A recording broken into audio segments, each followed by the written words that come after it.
Are there any announcements or new people that should be introduced?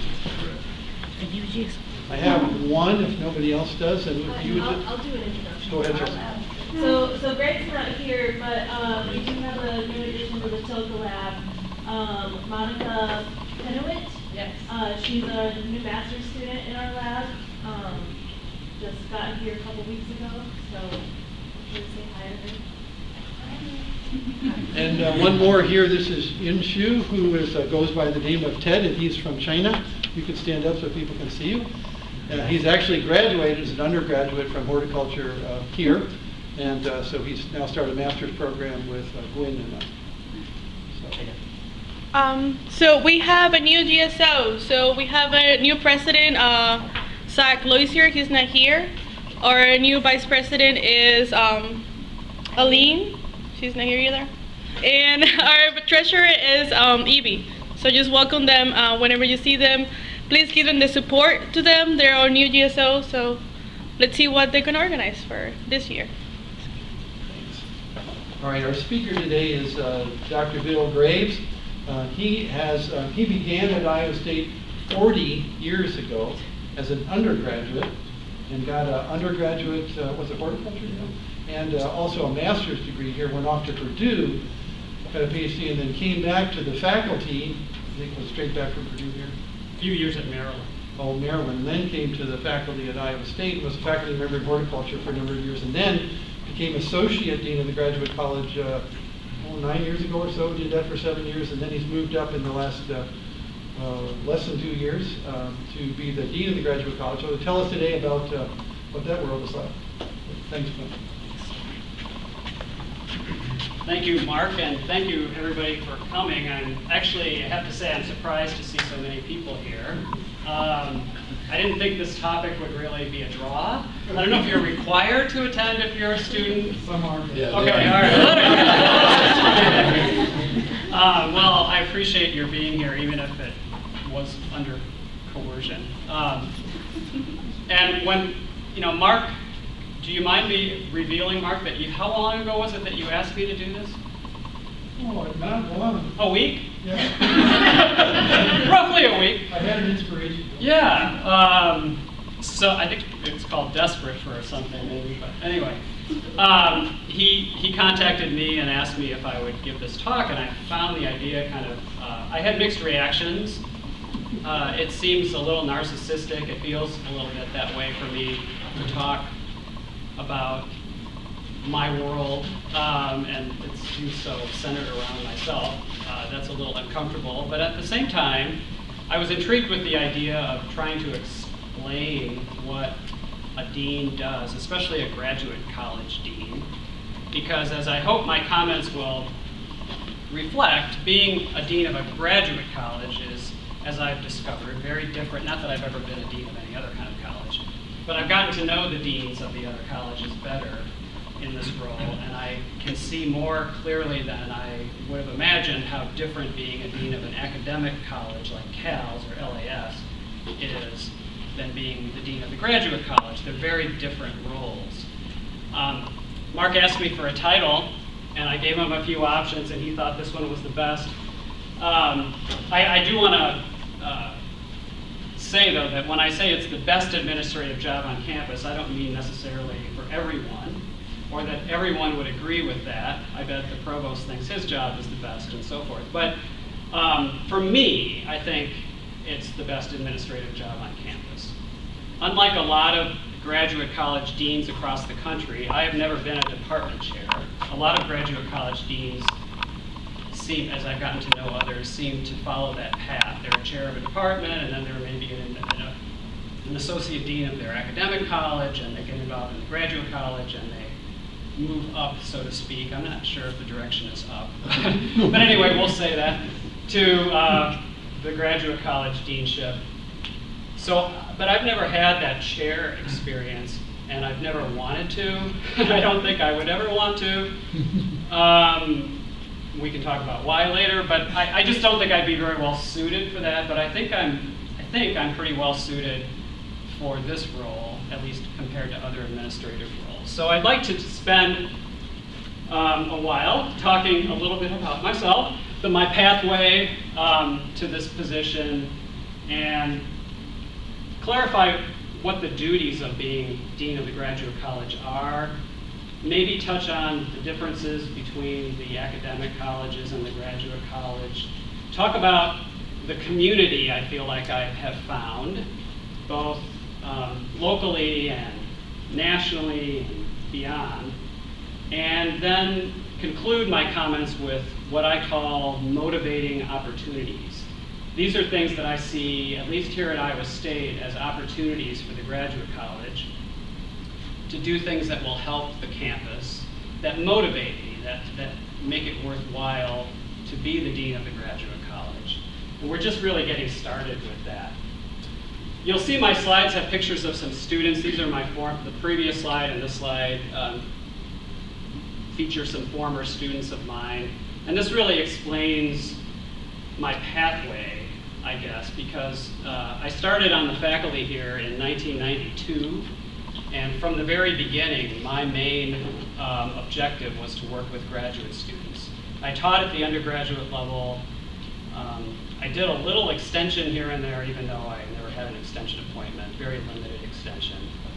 But I loved my research, and I loved working with graduate students. Not just the research work itself, but I loved even recruiting graduate students. I loved the challenge of getting a really good student to apply, and then knowing that they were also applying to Illinois and Michigan State and Minnesota and other places. I loved the challenge of getting them to come to Iowa State and choose Iowa State over other schools. That was a big motivator for me, and I really took pride in attracting great graduate students and working with them and then sending them off and watching the great things they do. So I see the grad college deanship as being a really special and unusual position for a number of reasons, and these are just a few, because I didn't want to cram too many words on a slide. That's always a bad idea. But broad impact. By that, what I'm thinking is that if I were the dean of CALS, CALS would be my world, and that could be terrific, I'm sure. But the grad college dean interacts with every college on campus in a really close way. So it's been a great educational opportunity, even when I was associate dean, to understand how different the College of Design thinks about graduate education, for example, than my college, CALS, and how human sciences differs from these, and engineering. They all think of graduate education differently. The policies that are applied to graduate students, the admissions standards, the way they conduct oral examinations, prelims and final orals, the way some of them have what are called comps, comprehensive exams, some of them don't. Even the way they teach classes, it's so different among the disciplines, and it's just been a great learning experience for the past roughly 9 years in the graduate college in my 2 roles there to get to know more about how differently people operate. What else do I want? I've just had, my students have been terrific. The staff in the graduate college is outstanding. And we're supported across campus by a really great team of departmental level graduate support staff with whom we meet regularly and review new policies, procedures, best practices. So that's fantastic. And then the graduate faculty are great for the most part. With so many faculty, we always have issues with certain faculty, like we have issues with certain students. It's bound to happen. And I'm not saying those people, those individuals with whom we have issues aren't great. It's just that what I am saying is that overall, we have really talented education, really well-seasoned people, educators and scholars, and it's a great opportunity to work with this kind of community on a campus like we have here at Iowa State. So that's another fantastic part of my job. We have great partnerships with a number of groups. You know, we don't have, unlike a lot of universities, we don't have our graduate admissions staff in the graduate college office. It's a separate office in the Office of Admissions. So we have to interact, not have to, we have the pleasure of interacting with them, but we have to interact with them too because we rely on one another for admitting graduate students. The GPSS, the Graduate and Professional Student Senate, it's always a really wonderful experience to work with their leaders and the senators and understand what issues they're bringing to the administration and how we can help to improve life for graduate students on campus. The Postdoc Association, the PDA, the Graduate College, my office also is the administrative home for postdoctoral appointments and postdoc support and postdoc mentoring and postdoc wellness. Is anybody here a postdoc? I'll look into that. Yeah, well, yeah. Postdocs, that's a big subject. But they have a lot of needs and they're misunderstood on campus. They sort of fall through the cracks. They're not considered faculty. They're not really considered staff the way we think of staff in other ways. They're definitely not students. So what are they? And people, a lot of offices on campus don't know how to think about postdocs.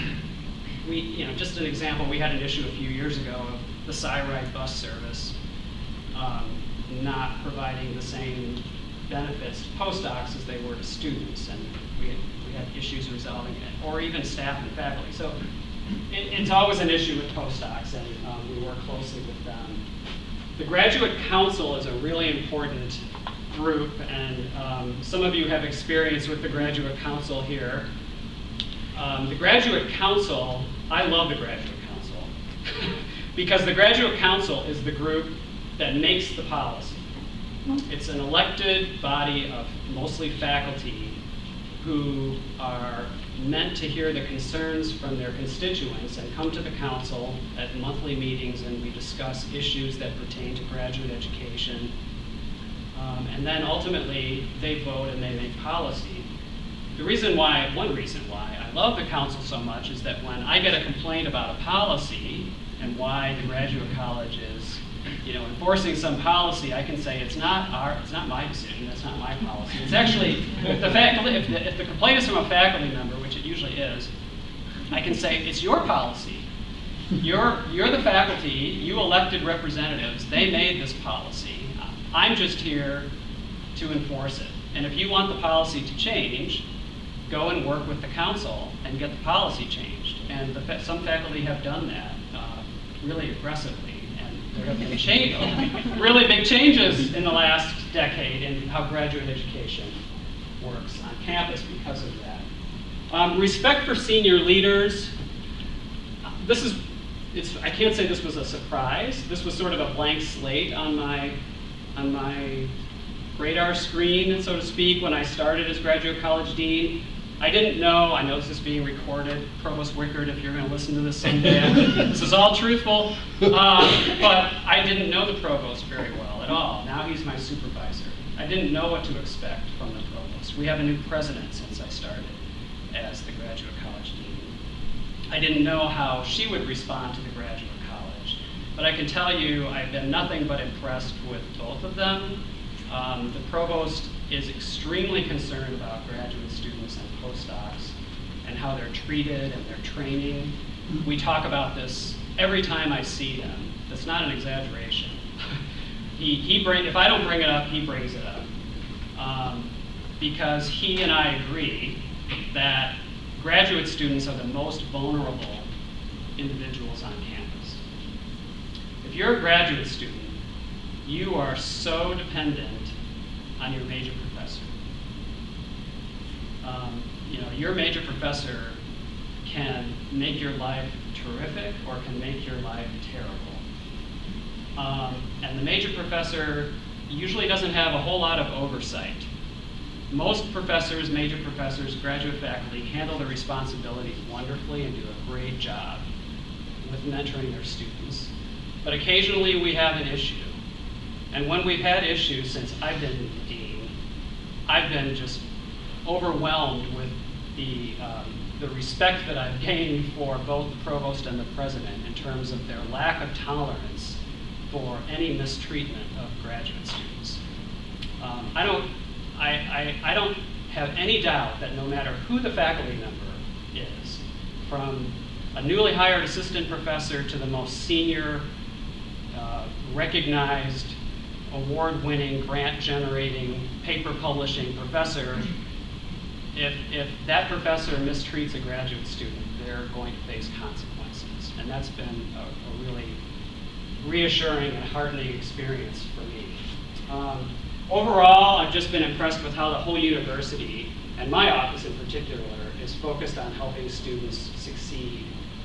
And I really appreciated the freedom to be creative in my role, and I'm going to touch on that as we go forward. But a little bit more about my pathway. Some of this has already been talked about. So while I was a faculty member, I became Doge, the Director of Graduate Education for the horticulture major, and was in that role over a decade. And during that time, I was also a member of the Graduate Council, so I got my first taste there of what it's like to consider policy changes regarding graduate education. And then I was appointed Associate Dean and served in that role for 7 years. That was a terrific learning experience. As Associate Dean, the Dean at the time had other roles at the university, and he delegated a lot to me, which in retrospect is really something I appreciate, because I learned a lot, and I appreciate the trust he had in me. He asked me to oversee the grad college office, 1137 Pearson, and also 1156 Pearson. I reviewed the budget with him, but I had a lot of autonomy with managing the graduate college budget, which is over $5 million. Recruiting and admissions, I gained a lot of experience with that. Policies and waivers to those policies, and adjudicating requests for waivers was a very, very big part of my job. When I took over as Associate Dean, the person who preceded me in a similar role had been very accommodating of requests, and was very rarely do I believe she said no to a request. She tried to be very nice and accommodating, and I like to be nice too, it feels good.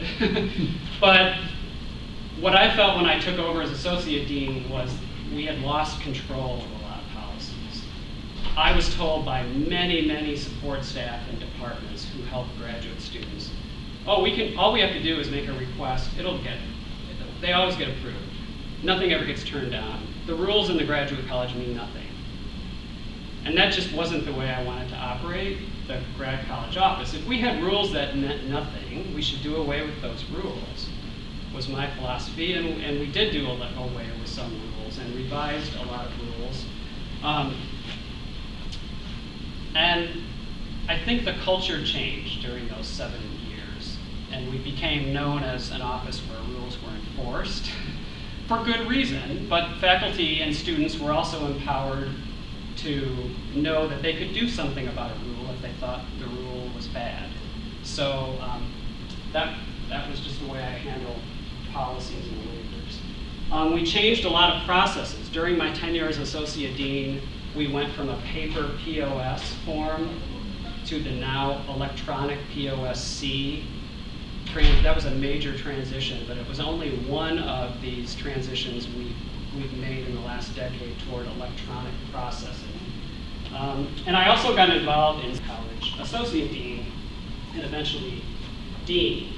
So also during my time as Associate Dean, we added services, including a career services office focused exclusively for graduate students, which had never existed before, and a postdoctoral office to provide support for that community. Here I am in Southern California recruiting graduate students at a recruiting fair. I got a lot more involved in recruiting than I had before. And we also established the Center for Communication Excellence in the Graduate College, which I know some of you have used. And if you haven't made use of it, if you're a graduate student or a postdoc, it comes highly recommended, I think. I would encourage you to test the waters there. I mentioned CGS, that Council of Graduate Schools. I just took a screenshot of their website. And if you're interested in graduate education in general, it's worth taking a look at their website. They have a lot of resources about mentoring graduate students and recruiting graduate students and improving the quality of life, improving wellness for graduate students. All kinds of topics are covered here.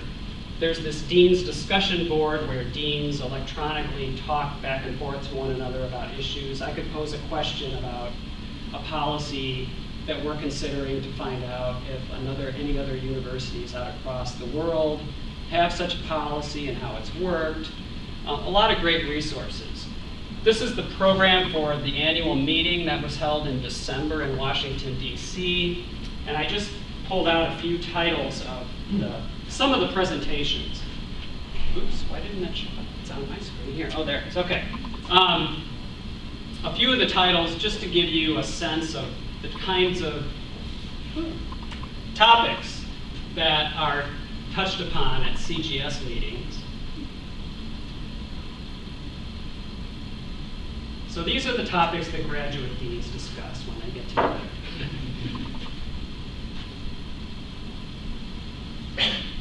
This is maybe just 20% of what was in the program. We also have really interesting plenary speakers at CGS meetings. We've had Alan Alda, for any of you who are old enough to remember him from MASH. He's now really into science communication. And he held a great plenary session at a CGS meeting focused on graduate students getting involved and communicating better about the work that they're doing, conveying the science to the public, something he's really passionate about. This year in December, David Brooks, the New York Times columnist, gave a very interesting philosophical talk about intellectualism in the United States and how it is being viewed in the current political climate here. So it's always a very interesting meeting, and I've gained a lot. Actually, a lot has changed at Iowa State, I would say, indirectly because of things that we pick up at these meetings. MEGS also sponsors awards, and I wanted to recognize that a plant pathology, and actually a microbiology student, Chase Mayers, who I think has graduated, was selected last year as the outstanding PhD student level TA from the Midwestern region through a competition through the Midwestern Association of Graduate Schools. So the committee that we put together for this competition for 2019 just selected their nominee for the institution, so we're getting ready to put her name in the running and hopefully win a second year in a row. We'll see. So I mentioned I wanted to conclude the presentation with a discussion of some motivating opportunities. And one of them is what I mentioned earlier, the graduate student vulnerability issue and the relationship between graduate students and major professors. So in the recent past, we have initiated a DOGE training, which never was held before. So DOGEs, these directors of graduate education, had been often selected by a department chair or selected by the faculty in a department, or somehow were chosen to be the DOGE. And they were thrust into this position and often came in without any kind of background information about what a DOGE is supposed to do or how a DOGE can help students in certain situations and best practices for being a DOGE. So Carolyn Petrona, who's the Associate Dean of the Graduate College, has started a new DOGE training program to help resolve that issue, which we hope then will translate into better information going out to graduate faculty working with that DOGE about working with graduate students. We also have initiated a graduate faculty orientation. So anytime a new faculty member is hired at Iowa State and is qualified to be a member of the graduate faculty, before they can serve on any POS committees or even teach at the graduate level, they have to attend this graduate faculty orientation, something that, again, that had not been happening before. We developed a checklist, and I have some copies of this checklist in case anyone's interested. I don't know how widely this is known on campus, but we have, if you want to, don't feel obligated to take one, but if you advise graduate students or if you are a graduate student, you might want to take a look at this. Over my nearly a decade in the graduate college, I've accumulated a long list of issues that sometimes develop between graduate students and their advisors. Misunderstandings, problems, and so it seemed like it could be valuable when a new student starts working with a professor and they're just getting to know each other, to give them a checklist, a tool that they could sit down for, within an hour and touch on some of these issues and just talk them out. I'm sure I didn't bring enough copies, but there are more copies on our website. Sorry, I really wasn't expecting so many people here. There are copies on our website, and I can get more copies over here if you're interested. But when it comes time to go to a national meeting, are you going to fund me to go, or do I have to pay on my own? When you want me to print a poster to go to the regional conference, are you going to pay for it, or do I have to pay for it if I'm the student? When do you expect me to be in your lab? How much do I have to work? I'm a half-time RA. What are my hours? What are your expectations for seeing me around the building or in the lab? These kinds of things are really often very much, what am I trying to say? These things are rarely talked about in a very clearly presented way. And I think graduate students often feel unsure about what the expectations are. So this is just a list of issues that is meant, we in the graduate college are not telling your major professor he or she needs to give a certain answer, or that you as a graduate student have to expect a certain answer to these questions or these issues, but we're just saying talk about them, get them out in the open, and develop an understanding from the very beginning. And if you're doing rotations, some majors do rotations, lab rotations, when you're just starting, talk to your potential advisors about these things. Data analysis and action. This is another thing we're doing. We have a lot of data in the graduate college. If there's time, I'll show you a website where some of it exists. But we can see patterns with graduate faculty. If we see a graduate faculty member has been at Iowa State 10 years now, and he's brought in 20 graduate students, and 14 of them have left his lab before they graduate, that could be a red flag.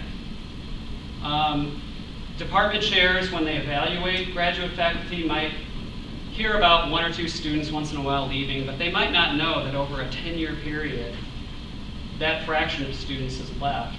So we can provide department chairs with information about faculty that concern us because of things like that.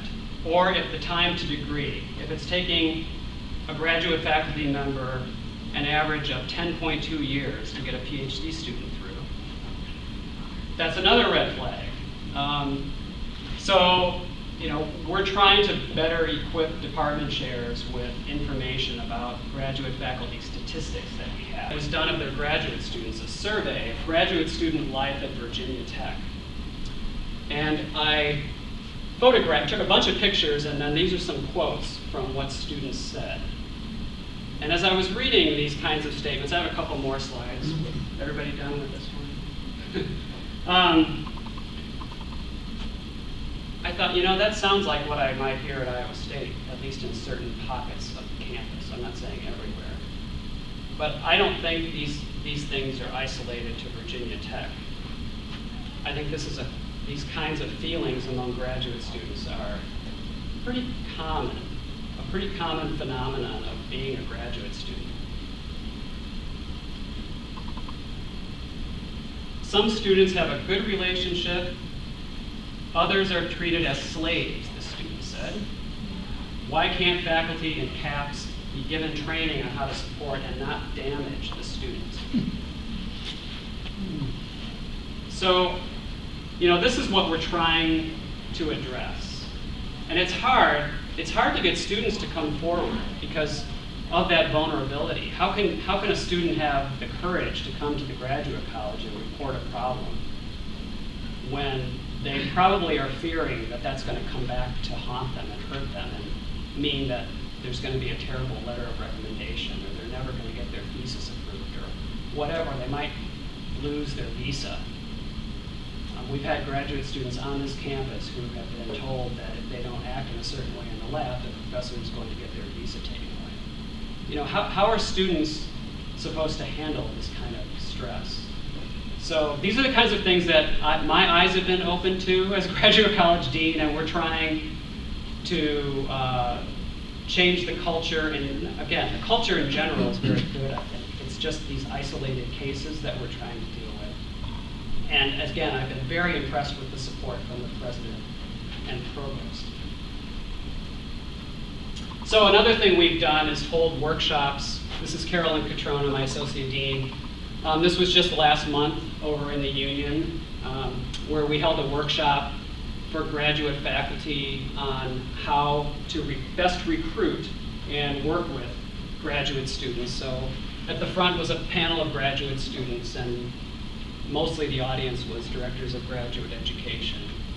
So we're addressing this in a variety of ways. So another motivating opportunity that I see in my role is enhancing Iowa State in terms of being an institution for graduate education. We're a member of the AAU, the Association of American Universities. It's a very prestigious group. We take, I think, institutionally great pride in being an AAU member. There are only 62 universities in the United States that are AAU institutions. And some of the criteria to be an AAU institution include the number of PhD students that graduate, the number of doctorates awarded, and the number of postdocs. Both of those things are central to my office. And so we're working to enhance our ability to maintain AAU status. Some things we're trying to do include new funding programs. The faculty in the room probably are aware of some of the new funding packages that we're offering to recruit graduate students to Iowa State. We're focusing on degree completion, trying to get as many grad students who start in a degree program to complete within a reasonable period of time, and not allow grad students to linger on either because they're choosing to or because their faculty don't want them to graduate. We're trying to recruit strategically in various ways, including by promoting greater diversity in our student body, and also updating graduate programs, trying to develop new graduate programs that will attract more students. This was a billboard that was down in the Des Moines area. Oh, it's been over a year ago. I was on Fleur Drive and I happened to be at a stoplight going to the airport, and it was one of those billboards. So I managed to have time to get a picture of this taken. But we're trying things that haven't been tried before in terms of advertising our programs. This was specifically targeted at the Des Moines market because a lot of our online programs are for working professionals, a lot of them in the College of Business, that we were trying to target through this campaign. When I think about this institutional issue, I think about how we compare to institutions that you might argue are somewhat similar to Iowa State, like Michigan State, Purdue, and Kansas State, for example. There's no y-axis label here, but what this plot is showing is the percentage of the total students at the university who are graduate students. So, compared to these three other schools, we have fewer graduate students relative to the number of undergraduates. Iowa State, I think a lot of people would agree, is very focused on its undergraduate students, and there's nothing wrong with that. I'm not saying we shouldn't be. I'm just trying to do what I can, which is, limited to a certain extent, but making sure that college deans and others are aware of statistics like this, and that they're thinking about this within their own colleges and what they want their college ratio to be, and where they want to put their resources, into graduate education or into undergraduate education, and be deliberate about it one way or the other. I would like to see this number at least get up to the Kansas State level, but that's my bias. We're also very focused in the graduate college on communication skills. I mentioned the Center for Communication Excellence. We have a long list of things I could have put up here, but a couple of other examples include GRST, a graduate studies course for journal manuscript writing and thesis chapter writing, and our 3-minute thesis competition, which some of you are aware of, I'm sure. This is our 3MT winner, Rainey Nelson, this year from engineering, and she's going to be competing regionally and I hope nationally against other schools for further awards beyond our campus. If there's time at the end, we may look at her presentation. The 3MTs are now being shown at graduate commencement, so if you haven't been to graduate commencement for a while, if you get there early, right, you can see there aren't many people there yet, the stands are just filling in, but as family members and friends of the graduates are gathering, up on the screen, the 3-minute thesis competition is being replayed for the audience to help the audience understand better what graduate students do. So we're really trying to promote the 3MT and grow it in ways that we haven't thought about before in the next few years. And then these are some other opportunities that I see.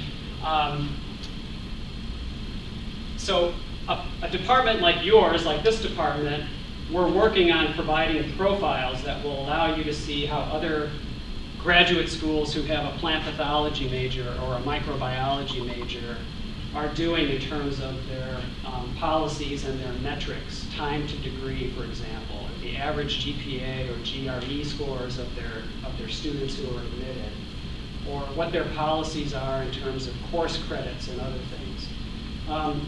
We know we're going to have to redesign the POSC system when Workday advances to the stage of being Workday Student, which is still probably several years down the road, because the financial and the HR pieces are being done first. But when Workday Student comes on, we're going to have a revamping of the POSC system, and there are some opportunities there to improve upon that system, I think. We're also thinking about the meaning and definition of the POSC committee. There's been some discussion in graduate council about the role of the outside member of the POSC committee and whether that person could serve in a more well-defined way in the interests of the graduate college to make sure that the student is being treated fairly and informed of all of his or her rights as a graduate student. So that's a possible change coming down the road. We think we can streamline and improve the way graduate students sign up for their prelims and final oral exams compared to how we're doing that today. As much as we do with dates and deadlines, and start sending text messages to students. One thing I picked up at the CGS conferences is that every dean in the country agrees that their grad students don't read their emails. So we're exploring texting. And we're taking some new approaches to recruiting. One example of that is that last summer, we obtained the names and addresses of all Iowa State University undergraduates who had a GPA of 3.5 or higher and were juniors or seniors. That amounted to about 2,600 students. We sent them all a postcard that looked like this on the front and this on the back, to their home address. I took out the name of that student just to protect his identity, but in West Bend, Wisconsin, he lived. And it went to probably his parents' home in Wisconsin. And that was deliberate because we wanted the parents to see these cards too. So it might start a discussion between the undergraduate student and the parents about graduate school. And on the back of the card, it talked about just some basics about graduate education, that they might want to consider it, and then let them know that we were going to have 3 information sessions they could choose from in the fall and October, and they were invited to attend one of these. And we had great turnout. So many of those students expressed interest in applying to Iowa State, as well as probably other schools as well, but we're hoping to generate more interest among our undergraduates. We also then, because it's cheaper than sending postcards, we sent emails in the fall, not only to 3.5 GPA or higher people, but we went down to 2.8 or higher, generated a much longer list of student names and invited those students as well. And then we put those students in contact with program leaders here on campus to try to help recruit them into graduate school if they would like to attend. We also this is nearly my last slide. We also experimented just this past fall with a brand new application system. I would love to see the fee to apply to graduate school reduced or eliminated. So right now it costs a domestic student $60 to apply and an international student $100 to apply, just to be considered for graduate school. And the statistics show that a high percentage of people who submit applications aren't competitive for admission here in graduate school. So we're having a lot of people spend a lot of time filling out a kind of complicated form, getting letters of recommendation arranged, all of that, when really, in quite a number of cases, they don't have a strong chance of being admitted. That doesn't seem right to me. So we're exploring a system. We had 5 departments or 5 programs engaged, where we developed an online portal at the Graduate College website. And this one, I believe, is horticulture's, yeah, because it's signed by the chair of horticulture, with a friendly picture of those wonderful hort students and a friendly message from the department chair. And then if you scroll down, it's just a really easy to fill out form that's very, very friendly and welcoming. It doesn't come across as administrative, and I don't know, it's just a very nicely worded, like, please tell us who you are and how to contact you, instead of name and address. So that was the goal, was to make it friendly, approachable, colorful, informational, and easy and free. So students who applied through this portal to any one of these 5 programs before the end of December didn't have to pay a fee. And we publicized this on social media. We tried to get the word out in China as well, through WeChat and other mechanisms. We generated a lot more applications. So that was a goal. That was a test. We wanted to know, would we get more apps? And how the programs would respond to this, because I won't take the time to explain it, but on the back end, the staff in these programs had to do more work to make this happen than they're used to doing for grad admissions. So we collected a lot of information. We know we generated far more applications this way. Not sure where it's going to go from here, and whether we can keep the application fee at 0 if we proceed. But we're experimenting with this, and we're trying to get buy-in from the again, we have to partner with the Office of Admissions, because we're not totally in control of admissions. So it's complicated, but we're working toward making it easier and less expensive to apply here at Iowa State. And that is all in my prepared comments, but I really would love to hear your feedback about the graduate college and anything from being recruited to applying here to coming here and having to learn about Iowa State as a new graduate student, if you weren't an undergraduate here especially, to any of the issues I touched on, any ideas you have for things we should be working on. And I just hope that my comments have maybe clarified what a graduate college dean thinks about and does. So, thank you.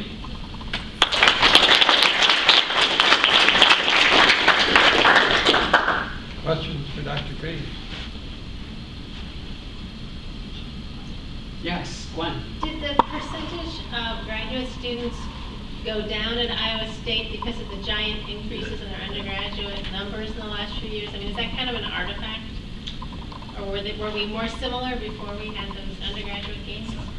You know, I don't have the data that go back before our undergraduate surge, so it's definitely a possibility that the surge in undergraduates caused this, I don't want to say imbalance, because I don't want to imply that it's wrong, but this difference between us and these three other schools. But I think, so I went to Purdue for my PhD. I think when you're on the Purdue campus, it's a different feeling.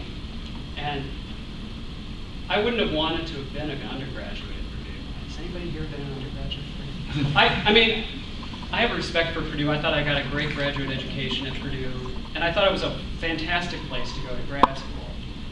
But it wasn't like Iowa State for an undergraduate, in my opinion. It just wasn't the same feeling on campus. I mean, we are such a great university for undergraduate students, I think, especially, and graduate students. But the culture on campus is very undergraduate-centric. So I would think for at least Purdue and probably Michigan State, even if we go back before that surge, I bet we were still trending this way, but I could be wrong. To try to look into that. So how's the funding for the graduate college trending? I mean, partly because I know that, like, I'm on the supervisory committee for MCDB, and I heard that the assistantships for the rotators was reduced, but because of this this portal, which I didn't know about, I also at MCDB got a ton of really good applications this year. Well, I'm glad to hear that. Okay. So, but it seems to me, is there, and how do you decide to distribute the funding among all the different programs that, get the graduate college funding to get started for, like, rotators and things? Well, MCDB is one of the interdepartmental majors, and the graduate college provides more support to interdepartmental majors than it does to other majors. So that's a long tradition that we support them with first-year assistantship funds that most majors don't get from the graduate college. MCDB's budget for the past several years has been essentially flat from the graduate college. I don't think there's been a reduction from the graduate college, but there hasn't been an increase either. Okay, but I guess the greater question, because there's a lot of interdepartmental major students here and faculty here, is how is that funding, how do you decide how to distribute it among all the majors? That funding to interdepartmental majors, to prioritize that. But how it's been divvied up among them didn't and still doesn't make a lot of sense to me.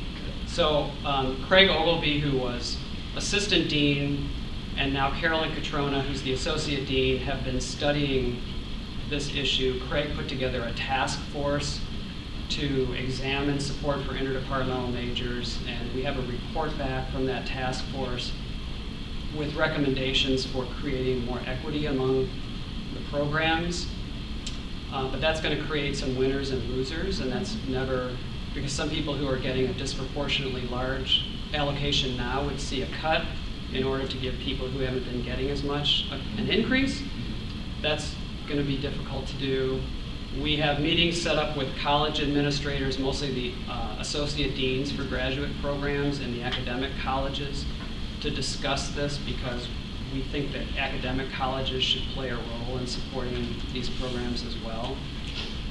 So it's really complicated, but it is a priority for us. Other questions for Dr. Graham? Thank you.